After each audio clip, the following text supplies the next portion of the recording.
Hi hello నమస్తే గుమతి ఛానల్కి స్వాగతం. ఈరోజైతే నేను డబుల్ కా స్వీట్ గురించి డబుల్ కా మీఠా స్వీట్ గురించి అయితే మీకు ఆ రెసిపీ చెప్తాను. మీకు నచ్చితే లైక్ చేయండి, షేర్ చేయండి, సబ్స్క్రైబ్ చేయండి.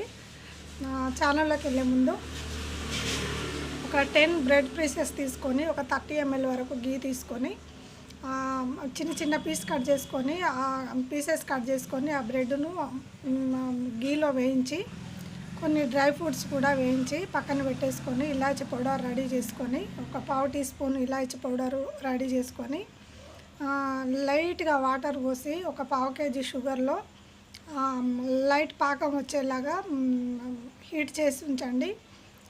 తర్వాత ప్యూర్ గేదె పాలు ఉంటాయి కదా, అవి కూడా ఒక ½ లీటర్ వరకు హీట్ చేసి ఉంచుకోండి. అన్నీ కలిపేసి ఈ బ్రెడ్ స్లైస్లలో వేసేయండి. వేయించిన బ్రెడ్ స్లైస్లో వేసేయండి. వేసేసి మొత్తం కలియ తిప్పి అందరూ తినేసేయండి. చాలా చక్కటి స్వీటు. ప్రతి ముస్లిం అకేషన్లో, మ్యారేజ్లలో, ఫంక్షన్స్లో, ముస్లిం అకేషన్లో డబుల్ కా మీఠా తప్పకుండా చేసేస్తానన్నమాట. మీకు నచ్చితే లైక్ చేయండి, షేర్ చేయండి, సబ్స్క్రైబ్ చేయండి. Thank you for watching.